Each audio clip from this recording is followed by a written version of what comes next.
আসন্ন লোকসভা নির্বাচনে পশ্চিম এবং পূর্ব ত্রিপুরা কেন্দ্রের বিজেপি মনোনীত প্রার্থী বিপ্লব কুমার দেব ও কীর্তি সিং দেববর্মার সমর্থনে শনিবার বিকেলে আগরতলার রাজপথে এক মিছিল বের করেন প্রদেশ বিজেপির কর্মী এবং সমর্থকেরা। বিজেপি সদর আরবান জেলার উদ্যোগে আয়োজিত এই মিছিলে এই দিন অংশ নিয়েছিলেন সদরসহ জেলা সভাপতি অসীম ভট্টাচার্য, বাধারঘাট বিধানসভা কেন্দ্রের বিধায়িকা মীনা রানী সরকার এবং ত্রিপুরা শিল্প উন্নয়ন নিগমের চেয়ারম্যান নবদল বণিক। কিছুক্ষণ আগেই নির্বাচন কমিশন ঘোষণা করেছে আমাদের ত্রিপুরা রাজ্যের দুটো লোকসভা কেন্দ্র, একটা হচ্ছে পশ্চিম আসন যেখানে আমাদের ভারতীয় জনতা পার্টির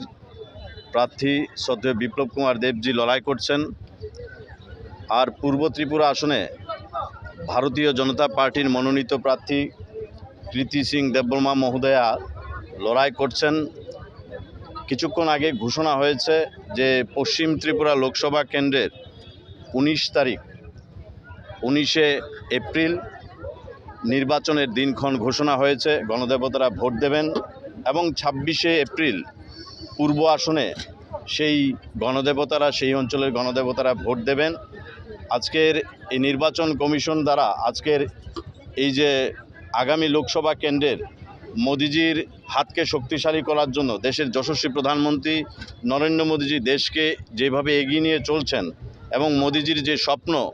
যে 2047 ভারত আবার জগৎ সভায় শ্রেষ্ঠ আসন লবে, আজকে সেই উপলক্ষে আমরা ভারতীয় জনতা পার্টির সদর শহর জেলার পক্ষ থেকে আজকে আমরা একটা মিছিল সংগঠিত করছি দুই প্রার্থীর সমর্থনে।